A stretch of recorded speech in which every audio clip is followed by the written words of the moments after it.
প্রিয় দর্শক, আশা করি আপনারা সকলেই অনেক ভালো আছেন। আমাদের চ্যানেলটিতে প্রতিনিয়ত ইসলামিক এবং শিক্ষণীয় ভিডিও ছাড়া হয়, তাই লাইক, কমেন্ট এবং সাবস্ক্রাইব করবেন আশা করি। চলুন ভিডিওটি শুরু করা যাক। আপনি কি কখনো এমন কোনো চিঠির কথা শুনেছেন যে চিঠিটা লেখা হয়েছিল এমন একজন মানুষের জন্য যিনি তখনই পৃথিবীতে জন্মই নেননি? তার জন্মের ঠিক 400 বছর আগে সেই চিঠি লেখা হয়েছিল। সেই চিঠি এক হাত থেকে আরেক হাতে, বাবার হাত থেকে ছেলের হাতে ঘুরে বেরিয়েছে শুধুমাত্র সেই মানুষটির অপেক্ষায়। এটা কোনো বানানো গল্প নয়, এটা ইতিহাসের এক অবাক করা সত্য ঘটনা। এক প্রতাপশালী রাজা, যিনি আল্লাহর ঘর ভাঙতে চেয়েছিলেন, কিন্তু ভাগ্যের লিখন তাকে বানিয়ে দিল বিশ্বের প্রথম দিকের মুসলিমদের একজন। আজ আমরা শুনব ইয়েমেনের রাজা তুব্বা এবং তার সেই ঐতিহাসিক চিঠির ঘটনা, যা শত শত বছর পার করে পৌঁছেছিল আমাদের শেষ নবী হজরত মুহাম্মদ সাল্লাল্লাহু আলাইহি ওয়াসাল্লামের হাতে। ভিডিও শুরু করার আগে কমেন্টে লিখবেন এই চিঠির কথা আপনি আগে জানতেন নাকি আজই প্রথম শুনছেন। ঘটনাটা শুরু আজ থেকে অনেক কাল আগে। তখন পৃথিবীটা আজকের মতো ছিল না। একদিকে রোমান সাম্রাজ্য, অন্যদিকে পারস্য সাম্রাজ্য। এই দুই বড় শক্তি তখন বিশ্ব শাসন করছিল। কিন্তু এদের আড়ালে ইয়েমেনের সুন্দর পাহাড় ঘেরা এলাকায় একটা রাজত্ব ছিল, যার নাম হিমিয়ার। সেই হিমিয়ার রাজ্যের সিংহাসনে তখন বসে আছেন এক শক্তিশালী রাজা। তার নাম তুব্বা আবু কারিব। সেই সময়ে ইয়েমেনের রাজাদের তুব্বা বলা হতো, যেমন মিশরের রাজাদের বলা হতো ফেরাউন। রাজা তুব্বা ছিলেন ভীষণ সাহসী এবং জ্ঞানের পিপাসু। তুব্বা যখনই কোনো দেশ জয় করতেন, সেখানকার সোনাদানা বা হীরা জহরত তার কাছে বড় বিষয় ছিল না। তার একটা অদ্ভুত অভ্যাস ছিল, তিনি যেই দেশ জয় করতেন সেখানকার সবচেয়ে বুদ্ধিমান 10 জন মানুষকে খুঁজে বের করতেন এবং তাদের নিজের দলে নিয়ে নিতেন। ভাবুন তো একবার, যুদ্ধ জয়ের পর তিনি সম্পদ না খুঁজে জ্ঞানী মানুষ খুঁজতেন। এভাবে করতে করতে তার সাথে জমা হলো পৃথিবীর নানা জায়গার 4000 সেরা জ্ঞানী মানুষ। এদের মধ্যে কেউ আকাশের নক্ষত্র চেনে, কেউ ভালো চিকিৎসা জানে, কেউ আবার বড় বড় পণ্ডিত। তুব্বা যেখানেই যেতেন, এই 4000 জ্ঞানী মানুষের দল তার সাথেই থাকত। যেখানে তলোয়ার দিয়ে কাজ হতো না, সেখানে এই জ্ঞানী মানুষদের বুদ্ধি তুব্বাকে জিতিয়ে দিত। একদিন তুব্বা তার এই বিশাল সেনাবাহিনী আর 4000 পণ্ডিতকে নিয়ে রওনা দিলেন মক্কার দিকে। মরুভূমির ধুলো উড়িয়ে তার বাহিনী যখন মক্কার কাছে পৌঁছল, তুব্বা ভেবেছিলেন অন্য সব শহরের মতো মক্কার মানুষও তার ভয়ে কাঁপবে, তার পায়ের কাছে এসে ক্ষমা চাইবে। কিন্তু মক্কায় পা রাখতেই তুব্বা অবাক হয়ে গেলেন। মক্কার মানুষ তাকে দেখে একটুও ভয় পেল না। না তারা তাকে স্বাগত জানালো, না তারা মাথা নত করল। তুব্বা ভীষণ অপমানিত হলেন। রাগে তার গা জ্বলতে লাগল। তিনি চিৎকার করে তার মন্ত্রীদের বললেন, এরা কি জানে না আমি কে? আমার এত বড় সেনাবাহিনী দেখেও এদের ভয় নেই কেন? পণ্ডিতরা খোঁজ নিয়ে রাজাকে জানালেন, মহারাজ, রাগ করবেন না, এরা আসলে গ্রামের সহজ সরল মানুষ। বাইরের পৃথিবীর কোনো খবর এরা রাখে না। এরা এতটাই বোকা যে পাথরের মূর্তির পূজা করে। কিন্তু একজন গুপ্তচর এসে রাজাকে আসল খবরটা দিল। সে বলল, মহারাজ, এদের ভয় না পাওয়ার অন্য একটা কারণ আছে। এই শহরে একটা 4 কোণা ঘর আছে, যাকে এরা কাবা বলে।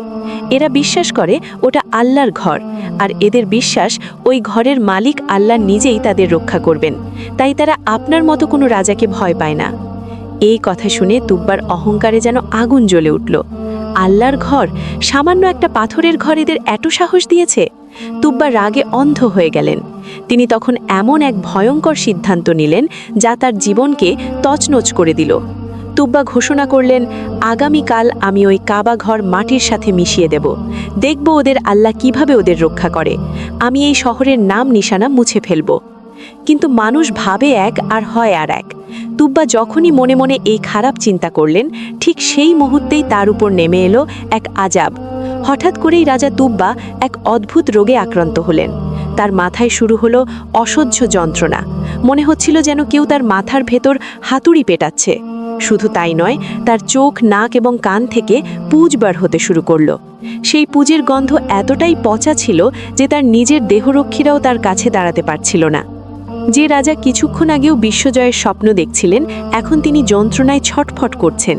বড় বড় ডাক্তাররা ছুটে এলেন, নানান রকমের ওষুধ আর মলম লাগানো হলো, কিন্তু কোনো লাভ হলো না। উল্টো রোগ আরও বাড়তে লাগলো। দিন গেল, রাত এলো, কিন্তু তুব্বার যন্ত্রণা কমল না। তার অবস্থা দেখে মনে হচ্ছিল তিনি পচে গলে মারা যাবেন। শেষে ডাক্তাররা হাল ছেড়ে দিলেন। তারা বুঝতে পারলেন এটা কোনো সাধারণ রোগ নয়। প্রধান ডাক্তার নাকে কাপড় দিয়ে রাজার কাছে গেলেন। বললেন, মহারাজ, মাফ করবেন, আল্লাহর কসম, এমন রোগ আমরা জীবনেও দেখিনি। এটা শরীরের কোনো রোগ নয়, মনে হচ্ছে এটা আসমান থেকে আসা কোনো অভিশাপ। আমাদের হাতে আর কিছুই করার নেই। পুরো তাঁবুতে তখন মৃত্যুর নীরবতা। সবাই ভাবছে রাজা কি এভাবেই মারা যাবেন? কিন্তু ওই 4000 জ্ঞানী মানুষের মধ্যে একজন ছিলেন যিনি আসমানি কিতাব সম্পর্কে অনেক কিছু জানতেন। তিনি চুপচাপ সব দেখছিলেন। তিনি বুঝতে পারছিলেন রাজার এই অবস্থার আসল কারণ কি। সবাই যখন আশা ছেড়ে দিয়েছে, তখন ওই জ্ঞানী মানুষটি ধীর পায়ে রাজার বিছানার কাছে গেলেন। তিনি রাজার কাছে গিয়ে খুব নরম গলায় বললেন, হে মহারাজ, আমি হয়তো আপনার রোগের কারণ জানি, আর যদি আপনি আমাকে সত্যি কথা বলেন তাহলে আমি এর ওষুধও বলে দিতে পারবো। যন্ত্রণায় কাতরাতে কাতরাতে রাজা তার দিকে তাকালেন। তার চোখে তখন বাঁচার আকুতি। জ্ঞানী লোকটি প্রশ্ন করলেন, মহারাজ, আমাকে সত্যি কথা বলুন তো, আপনি কি মনে মনে এই শহরের ওই কাবা ঘর ভাঙার কোনো পরিকল্পনা করেছিলেন? জ্ঞানী লোকটির সেই প্রশ্নটা তুব্বার বুকে তীরের মতো বিঁধল। মহারাজ, আপনি কাবা ঘর ভাঙার চিন্তা করেছিলেন? তুব্বা যন্ত্রণায় কাতরাচ্ছিলেন, কিন্তু এই প্রশ্নের উত্তর তিনি লুকিয়ে রাখতে পারলেন না। তিনি বুঝতে পারলেন এই মানুষটির কাছে মিথ্যে বলে কোনো লাভ নেই। তুব্বা খুব কষ্ট করে নিচু গলায় বললেন, হ্যাঁ, আমি ঠিক তাই ভেবেছিলাম। আমি চেয়েছিলাম ওই ঘরটা মাটির সাথে মিশিয়ে দিতে। আর যেদিন আমি এই নিয়ত করেছি, ঠিক সেই দিন থেকেই আমার এই দশা। ইতিহাস সাক্ষী, তুব্বা যখনই মনে মনে ভালো চিন্তা করলেন, ঠিক সেই মুহূর্তেই এক জাদুর মতো ঘটনা ঘটল। তার শরীর থেকে বের হওয়া সেই পচা পুঁজ বন্ধ হয়ে গেল। তার মাথার সেই অসহ্য ব্যথা মুহূর্তের মধ্যে উবে গেল। জ্ঞানী লোকটি তার তাঁবু থেকে বের হওয়ার আগেই রাজা তুব্বার সম্পূর্ণ সুস্থ হয়ে বিছানা থেকে উঠে বসলেন। এই ঘটনা তুব্বার চোখ খুলে দিল। তিনি বুঝলেন মক্কার ওই ঘরটি কোনো সাধারণ ইমারত নয়। সুস্থ হয়েই তিনি মক্কাবাসীর কাছে গেলেন। তিনি সেখানে হজ করলেন, পশু কোরবানি দিলেন, এবং তারপর তিনি এমন এক কাজ করলেন যা ইতিহাসে আগে কেউ করেনি। তিনি ইয়েমেন থেকে খুব দামি এক ধরনের কাপড় আনালেন। লাল এবং সাদা রঙের সেই রাজকীয় কাপড় দিয়ে তিনি পুরো কাবা ঘরটিকে ঢেকে দিলেন। এটি ছিল ইতিহাসের প্রথম গিলাফ। আজ আমরা প্রতি বছর কাবা শরীফে যে কালো গিলাফ বা কাবার দেখি, সেই নিয়ম শুরু করেছিলেন এই রাজা তুব্বা। তিনি মক্কাবাসীদের নির্দেশ দিলেন যেন এই ঘরের সম্মান সব সময় রক্ষা করা হয়। মক্কায় কিছুদিন থাকার পর তুব্বা তার বিশাল বাহিনী নিয়ে আবার যাত্রা শুরু করলেন। এবার তাদের গন্তব্য উত্তরের অন্য কোনো দেশ। দিনের পর দিন মরুভূমির পথে চলতে চলতে তারা ক্লান্ত হয়ে পড়লেন। অবশেষে 2-3 দিন পর তারা এমন জায়গায় পৌঁছলেন যেখানে পরিষ্কার পানির নহর বয়ে চলেছে আর সারি সারি খেজুর গাছ দাঁড়িয়ে আছে। জায়গাটির নাম ছিল ইয়াসরিব, যাকে আমরা আজ মদিনা নামে চিনি। সেনাবাহিনী ক্লান্ত ছিল, তাই তুব্বা আদেশ দিলেন, আমরা এখানে তাঁবু ফেলব, এই ছায়া ঘেরা মাটিতে কিছুদিন বিশ্রাম নেব। রাত নেমে এলো ইয়াসরিবের বুকে। সৈন্যরা গভীর ঘুমে আচ্ছন্ন, কিন্তু ওই 4000 জ্ঞানী মানুষের তাঁবুতে তখনও আলো জ্বলছে। তারা ঘুমাচ্ছে না, তারা প্রাচীন সব কিতাব খুলে বসেছে। পাতার পর পাতা উল্টে তারা কি যেন খুঁজছে। তাদের চোখে মুখে উত্তেজনা। হঠাৎ একজন বৃদ্ধ পণ্ডিত কাঁপা কাঁপা হাতে একটা পুরনো বই দেখালেন। তিনি ফিসফিস করে বললেন, ভাই সব, তোমরা কি দেখতে পাচ্ছ? আমাদের কিতাবে যে জায়গার কথা বলা আছে, এটা তো হুবহু সেই জায়গা। এই মাটি, এই পানি, এই খেজুর বাগান সব মিলে যাচ্ছে। আরেক পণ্ডিত বললেন, হ্যাঁ, কিতাবে লেখা আছে শেষ জামানার নবী এমন এক পাথুরে জমিতে আসবেন যেখানে প্রচুর খেজুর গাছ আছে। এই ইয়াসরিবই সেই জায়গা। এর মানে শেষ নবী এখানেই আসবেন। তাঁবুরের ভেতর আনন্দের বন্যা বয়ে গেল। তারা বুঝতে পারলেন তারা তাদের জীবনের সবচেয়ে বড় খোঁজ পেয়ে গেছেন।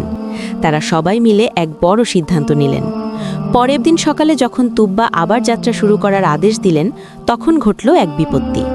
সেনাপতি এসে জানালেন, মহারাজ, এক অদ্ভুত সমস্যা হয়েছে। আপনার সাথে থাকা ওই 4000 জ্ঞানী মানুষ এই জায়গা ছেড়ে যেতে রাজি নন।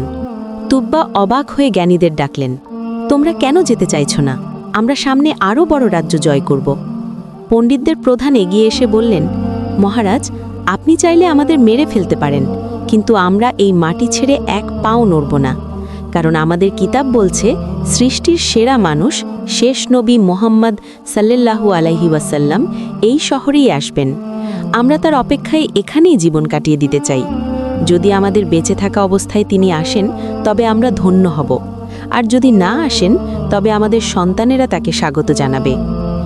তুব্বা ছিলেন একজন বুদ্ধিমান শাসক। তিনি কাবার অলৌকিক ক্ষমতা নিজের চোখে দেখেছেন, তাই পণ্ডিতদের এই কথা তিনি অবিশ্বাস করতে পারলেন না। তিনি কিছুক্ষণ চুপ করে রইলেন, তারপর এক ঐতিহাসিক ঘোষণা দিলেন, যদি এই মাটিতেই শেষ নবী আসেন, তবে আমি রাজা তুব্বা তাকে একা অপেক্ষা করতে দেব না। আমিও তোমাদের সাথে এই অপেক্ষায় থাকলাম। আমি ঘোষণা দিচ্ছি, আমি এই নবীকে না দেখেই তাকে বিশ্বাস করলাম। তুব্বা শুধু মুখে বলেই থামলেন না, তিনি ইয়াসরিবে একটা নতুন শহর গড়ার আদেশ দিলেন।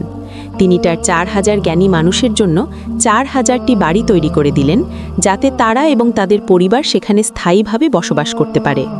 তিনি চেয়েছিলেন যখন নবী আসবেন তখন যেন তার জন্য একদল প্রস্তুত মানুষ থাকে। 1 বছর কেটে গেল, তুব্বা ইয়াসরিবে থাকলেন, কিন্তু তার তো বিশাল রাজত্ব, তাকে ফিরে যেতে হবে ইয়েমেনে। বিদায় নেওয়ার সময় ঘনিয়ে এলো। তুব্বা জানতেন তিনি হয়তো শেষ নবীকে দেখে যেতে পারবেন না, তাই তিনি এমন এক কাজ করার সিদ্ধান্ত নিলেন যা 400 বছর পরের এক ঘটনার জন্ম দিল।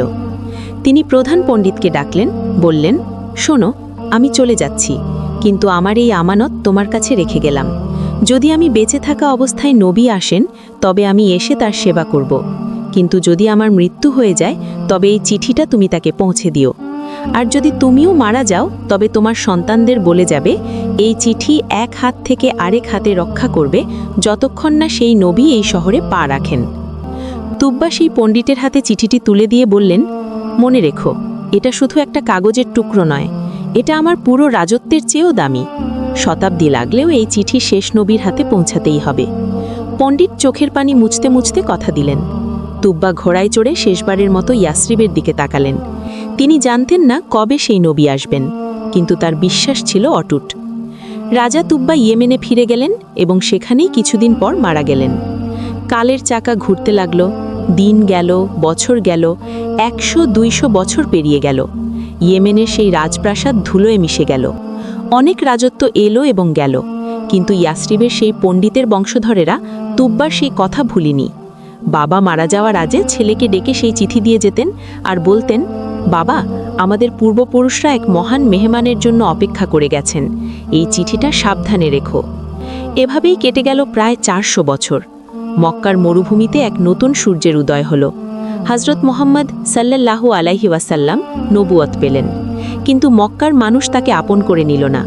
অত্যাচারের শিকার হয়ে আল্লাহর আদেশে তিনি মক্কা ছেড়ে মদিনার পথে তৎকালীন ইয়াসরিবে রওনা হলেন। এদিকে ইয়াসরিবের মানুষরা অধীর আগ্রহে অপেক্ষা করছিল। তারা শুনেছিল যে তাদের শহরেই শেষ নবী আসছেন। সেই 4000 পণ্ডিতের বংশধরেরা, যারা এখন আনসার নামে পরিচিত, তারা প্রতিদিন শহরের সীমানায় গিয়ে দাঁড়িয়ে থাকত, কবে আসবেন তাদের প্রিয় নবী। অবশেষে সেই মহান দিনটি এলো। মদিনার দিগন্তের ওপারে ধুলো উঠতে দেখা যাচ্ছে। শুক্রবারের এক ঝলমলে দুপুর, দূরে দুটি উট এবং কয়েকজন মানুষকে দেখা যাচ্ছে। মদিনার মানুষজন আনন্দে চিৎকার করে উঠল, আল্লাহু আকবার, আল্লাহর নবী আসছেন। পুরো মদিনা শহরে আনন্দের বন্যা বয়ে গেল। ছোট ছোট বাচ্চারা, বৃদ্ধরা সবাই ঘর থেকে বেরিয়ে এলো। নবীজি মদিনায় প্রবেশ করলেন। মদিনার প্রতিটি ঘরের মানুষ চাইল নবীজিকে তাদের মেহমান হিসেবে পেতে। সবাই তার উটের রশি ধরতে চাইল। কেউ বলল, হে আল্লাহর নবী, আমার ঘরে আসুন, আমার ঘর অনেক বড়। কেউ বলল, আমার কাছে অনেক খাবার আছে, দয়া করে আমার মেহমান হন। পরিস্থিতি এমন হলো যে সবাই নবীজিকে ভালোবাসে এবং সবাই তাকে নিজের ঘরে রাখতে চায়। এই ভালোবাসা দেখে নবীজি হাসলেন এবং এক চমৎকার সমাধান দিলেন। তিনি বললেন, তোমরা আমার উট কাসোয়ার পথ ছেড়ে দাও। সে আল্লাহর হুকুমে চলছে। সে যেখানে গিয়ে থামবে, আমি সেখানেই আতিথেয়তা গ্রহণ করব। সবাই শ্বাস বন্ধ করে দেখছে। উটটি মদিনার সরু গলি দিয়ে হেঁটে চলেছে। বড় বড় নেতাদের বাড়ির পাশ দিয়ে উট চলে গেল, কিন্তু থামল না। সবাই হতাশ হল, কিন্তু উট আপন মনে হেঁটে লাগল। হেঁটতে হেঁটতে উটটি এমন এক জায়গায় এলো যেখানে একটি খালি জমি ছিল। এই জায়গাটিতেই পরে মসজিদে নববী তৈরি হয়। উটটি সেখানে একটু থামল, কিন্তু বসল না। আবার একটু সামনে এগিয়ে গেল এবং শেষমেশ একটি সাদামাটা বাড়ির সামনে গিয়ে উটটি হাঁটু গেড়ে বসল। কার বাড়ি ছিল ওটা? সেটি ছিল আবু আইয়ুব আনসারীর বাড়ি। কিন্তু বন্ধুরা, এখানে একটা অবাক করা ইতিহাস লুকিয়ে রয়েছে, যা জানলে আপনার গায়ের লোম দাঁড়িয়ে যাবে। আবু আইয়ুব আনসারী কোনো সাধারণ মানুষ ছিলেন না। তিনি ছিলেন সেই প্রধান জ্ঞানী লোকের ডিরেক্ট বংশধর, যার হাতে রাজা তুব্বা 400 বছর আগে চিঠিটি তুলে দিয়েছিলেন। আর এই যে বাড়িটি যার সামনে উঠতি বসেছে, ইতিহাস বলে এই বাড়িটি তুব্বা নিজেই তার নিজের টাকা দিয়ে বানিয়েছিলেন। তিনি বলে গিয়েছিলেন এই বাড়িটি হবে শেষ নবীর জন্য, যখন তিনি আসবেন তিনি যেন এই বাড়িতেই থাকেন। চিন্তা করুন একবার, 400 বছর আগে বানানো বাড়ি আজ তার আসল মালিককে খুঁজে পেল। আল্লাহর কি অদ্ভুত পরিকল্পনা! আবু আইয়ুব আনসারী দৌড়ে এলেন, তার চোখে আনন্দ আর পানি একসাথে। নবীজির জিনিসপত্র ঘরে তুললেন। নবীজি যখন ঘরে বিশ্রাম নিলেন তখন সেই ঐতিহাসিক মুহূর্তটি এলো। আবু আইয়ুব আনসারী তার সিন্দুক থেকে বংশ পরম্পরায় রক্ষা করা সেই পুরনো চিঠিটি বের করে আনলেন। 400 বছর ধরে বাবারা ছেলেদের হাতে এই চিঠি দিয়ে বলেছেন, রক্ষা করো। আজ সেই আমানত পৌঁছে দেওয়ার সময় এসেছে। কাপা কাপা হাতে তিনি চিঠিটি নবীজির হাতে তুলে দিয়ে বললেন, মনে রেখো, এটা শুধু একটা কাগজের টুকরো নয়, এটা আমার পুরো রাজত্বের চেয়েও দামি।